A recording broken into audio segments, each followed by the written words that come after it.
Bonsoir à tous. Merci au premier speaker, c'était vraiment très cool. J'ai vraiment kiffé le talk. Moi, je suis là ce soir pour vous parler de pattern matching.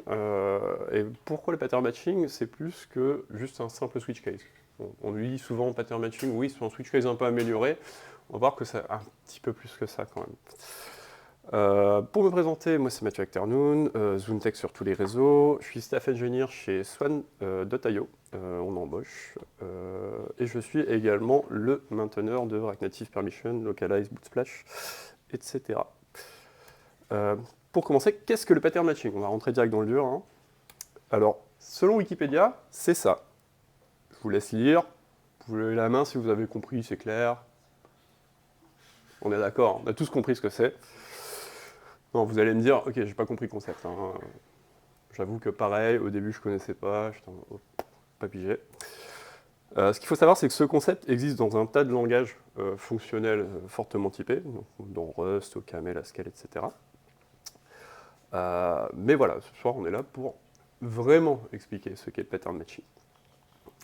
Et pour ce faire, on va commencer par expliquer qu'est-ce qu'un pattern. Alors, quand vous utilisez TypeScript, on a la notion de type narrowing. Type narrowing, c'est j'ai une donnée, elle est potentiellement un tas de choses, et je voudrais vérifier si elle est un subset de ce tas de choses. Genre par exemple, ici j'ai de la data, j'aimerais vérifier si c'est un string. Je vais utiliser un type of string. À partir de là, au sein de mon if, je suis capable de dire c'est bien un string, donc j'appelle to lowercase. Je peux aussi vérifier si c'est un array, un tableau. À ce moment-là, je peux pousser des éléments à l'intérieur. Mais le problème, c'est que ça peut devenir assez complexe assez rapidement. Ici, j'ai une donnée, pareil, je ne sais pas ce que c'est. J'ai envie de vérifier que c'est un objet avec deux propriétés, first name, last name, et que ces deux propriétés sont des strings. Donc, ça devient un petit peu verbeux. Nous, idéalement, ce qu'on aimerait, c'est quelque chose comme ça. Une espèce de type of data égale et un objet avec au moins une propriété first name et au moins une propriété last name, qui sont tous les deux des strings. Et pour la suite du talk, on va parler d'une lib qui s'appelle TestPattern, qui permet donc de faire du pattern matching en TypeScript. Donc, à savoir, le créateur de cette librairie, Gabriel, est parisien. Et il a déjà fait un talk à Paris.js, donc n'hésitez pas, c'est disponible sur YouTube. Si le sujet vous intéresse, c'est intéressant d'avoir du coup l'avis du créateur sur sa propre lib. Donc, la syntaxe, donc on revient un petit peu sur l'exemple qu'on avait avant. La syntaxe qui nous est offerte, c'est d'abord une fonction, isMatching, qui prend en paramètre, donc ici, un objet, firstName, où je lui dis pstring. Pstring, vous allez voir ce que c'est un pattern, mais aussi lastName, pstring également. Et après, derrière, on dit est-ce que ça match la data? À partir de là, il va dire oui, ça match la data, et donc tu peux utiliser data firstName et data lastName. C'est quand même beaucoup plus concis. Et pourquoi cette fonction est exposée par TSPattern? Parce que justement, ça, ce qu'on voit ici, c'est un pattern. Soit l'objet est un pattern. Parce qu'au final, un pattern, c'est une espèce de template qui nous sert à identifier des éléments au sein d'une donnée. Donc ça peut être un tas de choses, vraiment. On a le cas le plus simple, le pattern est juste un littéral, donc c'est un string avec une valeur de string. Donc ici, isMatching ParisJS, oui, du coup, la data égale à ParisJS, ou isMatching 113, la data c'est 113, ou matching true, data true. Ça revient ça revient à faire un triple égal, faire une égalité stricte. On peut également utiliser union. Donc, union, c'est un autre pattern qui prend donc autant de paramètres qu'on veut pour lui dire, voilà, potentiellement, j'autorise n'importe laquelle de ces valeurs. Et à partir de là, pareil, TypeScript va comprendre qu'au sein de la condition, data est soit égal à ParisJS, soit égal à ParisTS. Ça peut également être un type basique, ce qu'on appelle un wildcard. Là, je vais juste m'assurer que est-ce que c'est un string, ou est-ce que c'est un number, est-ce que c'est un booléen. Les objets sont également des patterns. Donc là, c'est un pattern.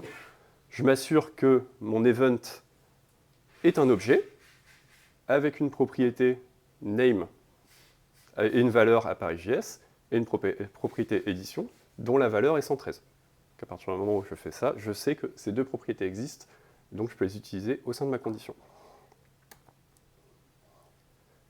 Mais comme bon, 113, c'est pas forcément intéressant, on va plutôt utiliser pNumber, comme je l'ai dit, donc un autre wildcard.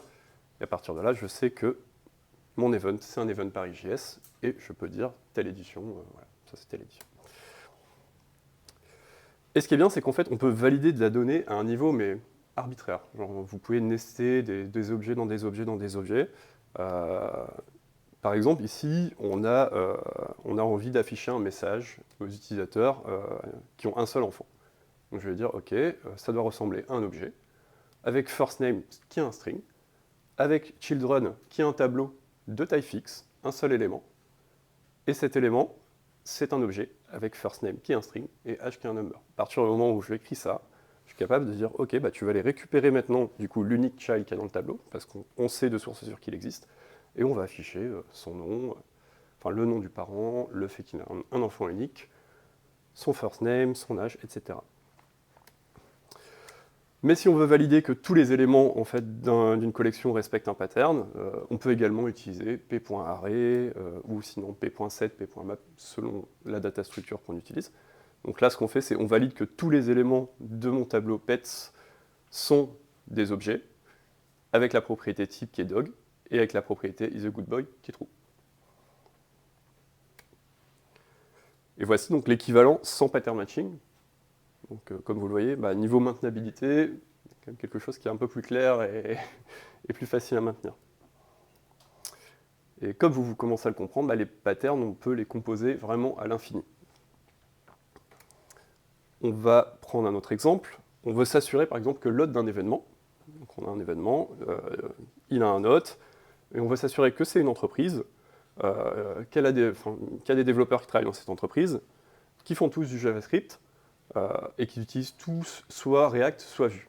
Ben, on peut le faire ainsi. Donc, c'est un objet avec la propriété host. Dedans, on a un type qui est égal à compagnie. Il y a un objet employé qui est bien présent. Dans cet objet employé, il y a bien développeur qui est présent. On sait que c'est un tableau, et on sait que tous les éléments de ce tableau sont des objets avec langage qui est JavaScript et framework qui est soit React, soit Vue. Et à partir de là, on peut directement utiliser la donnée. Alors, pour la blague, j'ai fait exactement le même exemple, mais juste avec des conditions. Donc ça, c'est toujours pour s'assurer que TypeScript se dise « Ok, c'est safe d'utiliser la donnée, tout est vraiment validé ». Et en fait, à ce moment-là, vous allez peut-être me dire « Ok, mais là, tu ne fais que valider de la donnée que tu ne connais pas, donc forcément, tu es obligé de faire une infinité de tests. » Moi, la plupart du temps, en fait, je consomme une API, je consomme des trucs, des API du browser. J'ai déjà mes types.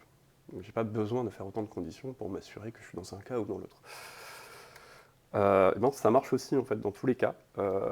Et c'est même plus simple, dans le sens où, si par exemple, ici on prend genre human, qui est un objet avec first name, last name, dog, qui est juste un objet avec name, on a une donnée qui en entrée est soit human, soit dog. Je vais pouvoir lui dire, ok, je veux juste vérifier que si dans data, il y a un first name qui est un string.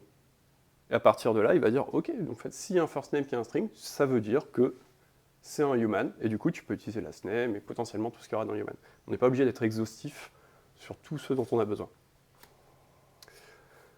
Donc maintenant que vous savez à peu près à quoi ressemble un pattern, on va passer à la partie matching. Et je sais que le titre du talk, c'est pas un switch case, mais on va faire comme si. Et pourquoi? Parce qu'un switch case, qu'est-ce que c'est? C'est un statement en JavaScript qui permet de ne comparer en fait que des égalités strictes. Donc c'est un moyen en fait de ranger un petit peu à plat juste une suite de triples égales. On pourrait tout à fait faire une suite de if avec des triples égales, ce serait l'équivalent d'un switch case. Et effectivement, depuis le début du talk, on utilise des if, donc pour montrer l'utilisation des patterns, donc on utilise des if avec isMatching. Mais très vite, en fait, ça peut ne plus être très très pratique. Donc là, soit on va se retrouver avec des if-else vraiment à l'appel, soit on aura des ternaires, et des ternaires de l'enfer qu'on va plus piger très très vite. Là, je prends un petit exemple.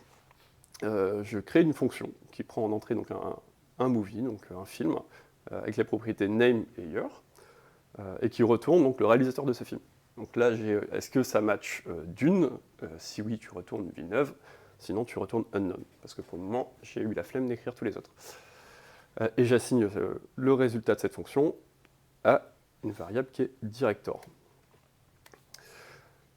Et ça, c'est ce que nous offre également tspattern, cette fonction match, qui ressemble sur le principe à un switch case, mais avec des patterns. Donc plutôt au fait que de tester avec des valeurs qui sont strictement égales, on va tester par rapport à des patterns, ce qu'on a vu avant. Donc pour passer d'une syntaxe vers l'autre, on va juste pareil déclarer une variable. On va passer donc notre data à la fonction match. On va lui passer en fait à chaque fois un pattern en mode tiens, tu peux tester en fait cette data vis-à-vis de ce pattern, ok. Et s'il y a correspondance, du coup s'il dit effectivement le pattern fonctionne pour cette donnée, on va lui passer une fonction et lui dire ok, bah, tu me retournes ce résultat. Et donc la valeur sera assignée à director. Et après, à la fin, on a le petit overwise. Le petit overwise, c'est s'il n'y a rien qui marche, retourne-moi ça à la place. Et donc, ce qui est hyper pratique dans cette syntaxe, c'est qu'en fait, vraiment, on peut ajouter autant de branches qu'on veut. C'est d'un coup, je vais dire, ah, mais maintenant, je vais commencer à ajouter donc, Kill Bill, D3, etc. Et on va pouvoir faire tout ça à plat. C'est très lisible. Et vraiment, il suffit d'ajouter les uns à la suite des autres. Je vais prendre un exemple un peu concret. Supposons demain, un product, il me dit « Ah, mais en fait, t'es pas au courant, mais David Lynch a sorti un film Dune dans les années 80, sans avoir plus de précision que ça. » Ben, je vais juste ajouter une ligne au-dessus en disant « Ok, en fait, si le nom c'est Dune, mais que l'année, c'est un truc de avant 90, bah, finalement, tu vas retourner Lynch à la place. » Donc c'est hyper bien, parce que d'un point de vue logique métier, vraiment, on peut lire à plat juste la logique métier qu'on a voulu exprimer. Mais les patterns, ça peut être aussi très pratique pour extraire de la donnée. Donc, on va prendre un exemple qui est tiré directement de notre API, donc notre API produit chez Swan. Donc nous, on est une banque en marque blanche. Et on a une API GraphQL. Donc une API GraphQL, elle peut nous retourner ce qu'on appelle une union discriminante. Une union discriminante en TypeScript, c'est donc une union, donc un type ou un type ou un type ou un type, avec une clé en commun. Donc ici, on a type name qui est commun. Ce qui fait que si par exemple j'ai un objet qui est une transaction, je vais pouvoir lui dire si la clé type name dans cette transaction c'est égal à card transaction, à ce moment-là, du coup, je sais que j'aurai card avec mass number, etc.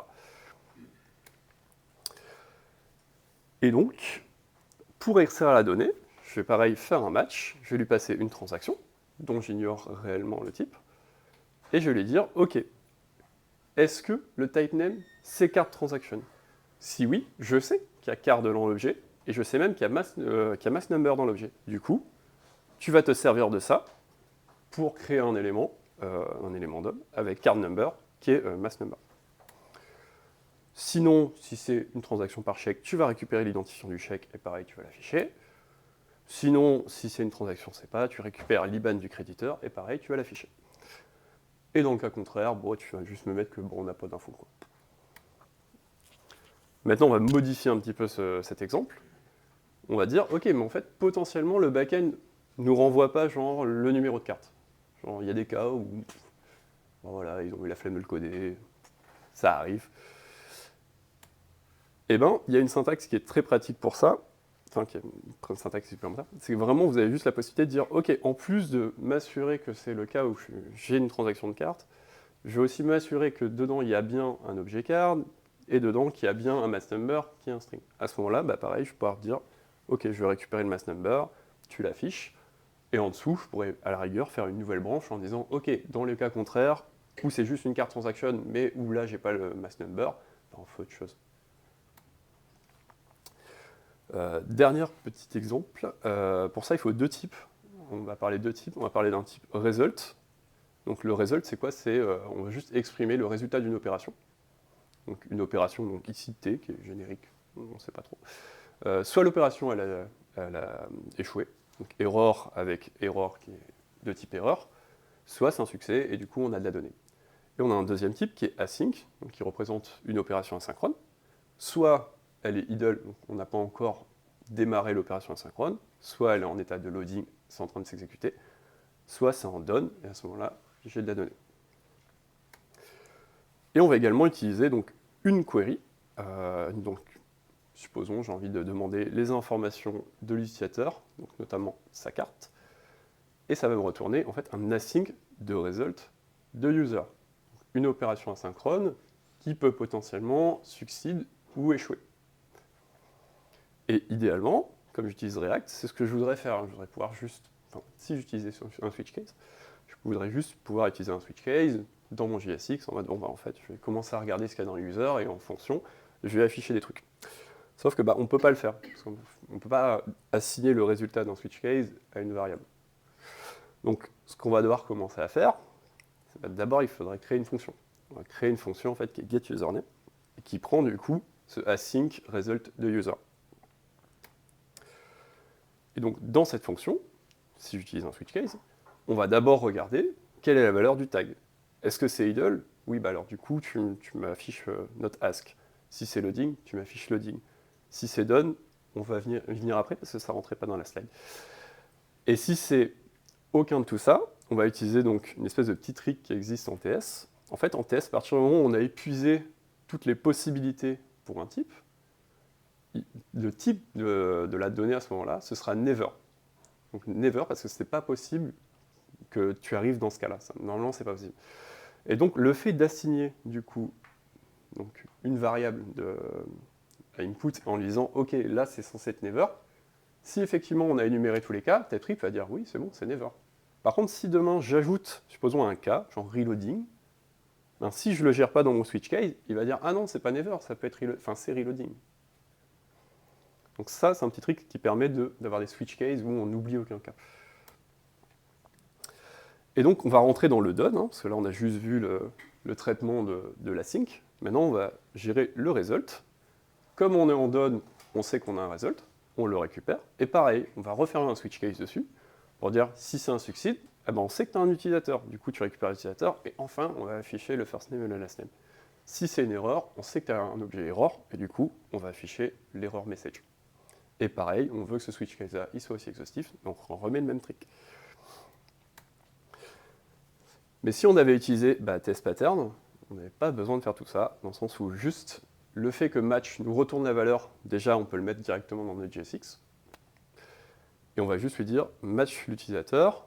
Est-ce que l'opération elle est idle, donc l'opération async est idle, not ask. Est-ce qu'elle est loading, loading. Est-ce qu'elle est done? Oui.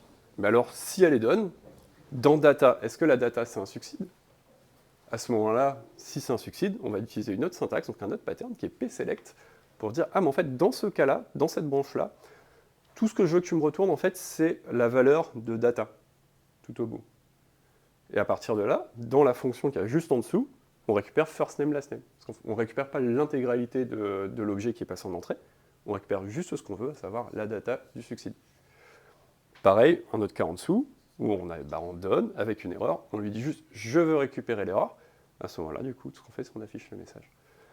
Et test pattern, jusqu'ici, on a utilisé le otherwise, qui était un peu le cas par défaut, en mode si je ne sais pas quoi faire, fais autre chose.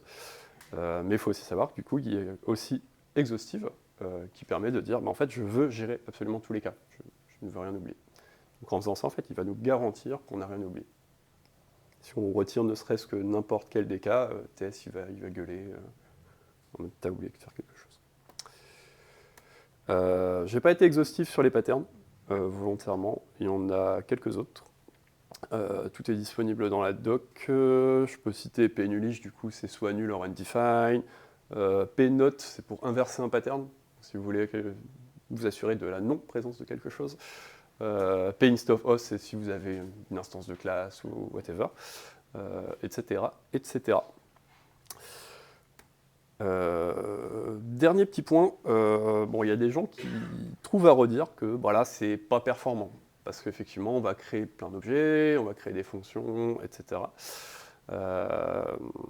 Ils n'ont pas tort, dans un sens.